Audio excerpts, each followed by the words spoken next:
I went to Europe, but I wasn't there. Let's put it that way, huh? Well, it means I was there, but I wasn't. During the war, I went to Iceland by way of dump truck. That was a journey in itself. We had our duffel bags with our clothes in it, that long and this big around. That's what we had to sit on. 3 of us in the back of this trunk, and one of the guys usually came back and sat with us. And we sat in this dump truck, and we went from Aberdeen, Maryland, all the way up through Maine to Nova Scotia, and there we got on a ferry and went across to a little island, went across the island. I never knew there were so damn many islands up there. There must be 100 of them.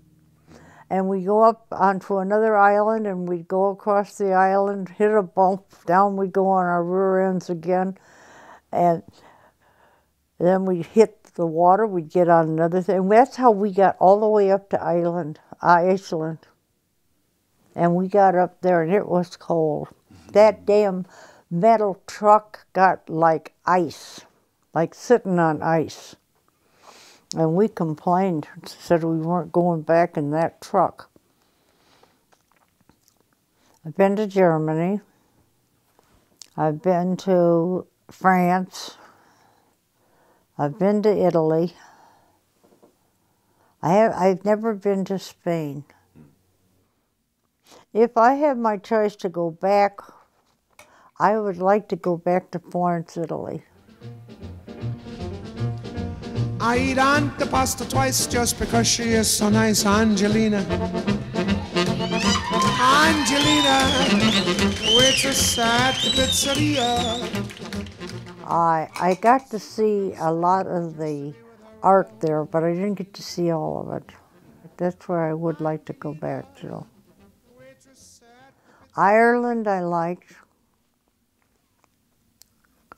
It was a different green than coming into Ireland, we came in,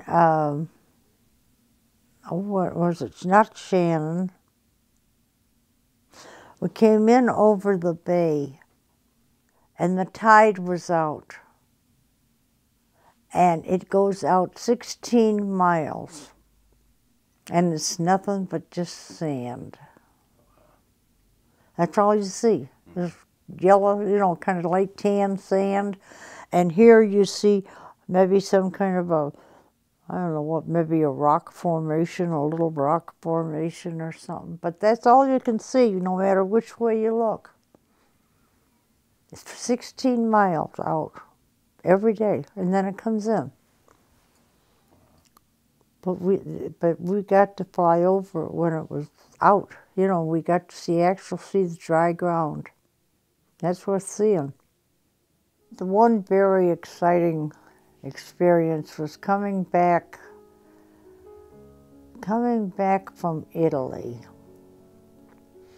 The pilot said, we were flying back, and he said, would you like to really see Switzerland?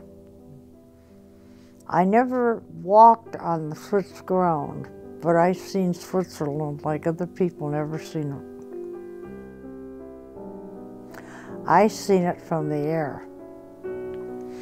And we went into this valley, real low, and we flew through this valley with these mammoth big white peaks on both sides. Unbelievable.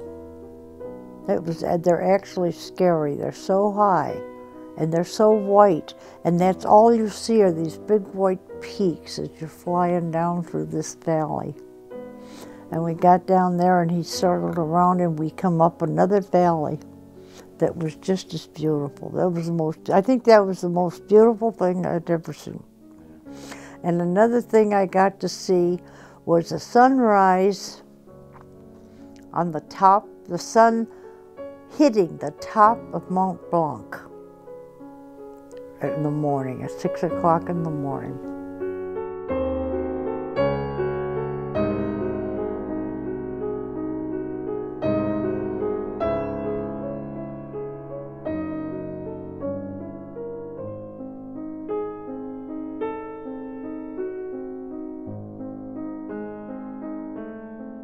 That was beautiful, the most beautiful. I think that was the two most beautiful things I've ever seen in my life.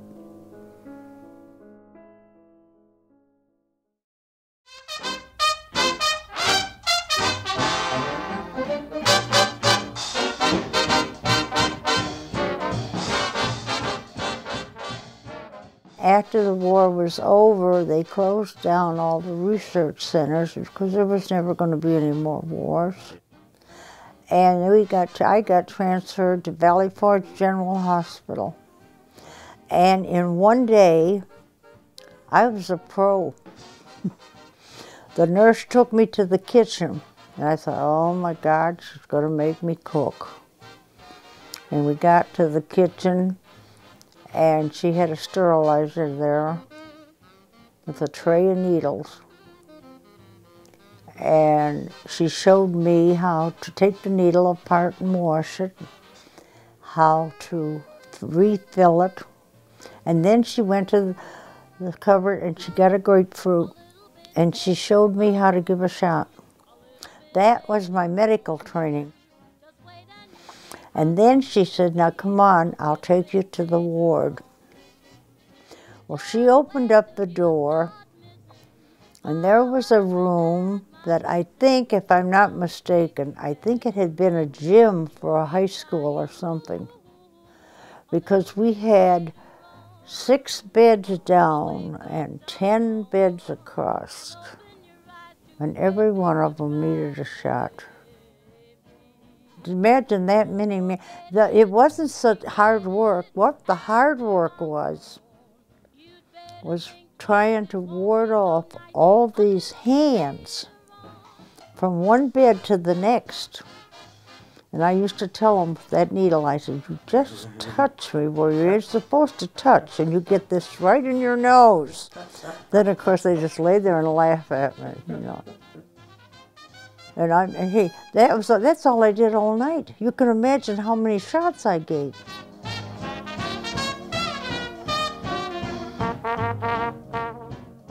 Oh, well, I was in Aberdeen, in Maryland, on Chesapeake Bay. And the bay was just like from here across the street from our barracks. And every night we used to go for a walk. We'd walk along the shore of the bay, you know. And coming back this one night, all of a sudden we heard this brrr. Somebody said, what's that? I don't know. What is it? I don't know. What is it? And we looked up and there's this big black cloud coming towards us. And somebody said, that looks like bugs or something, insects of some kind, you know. We started to run and I slipped and I fell.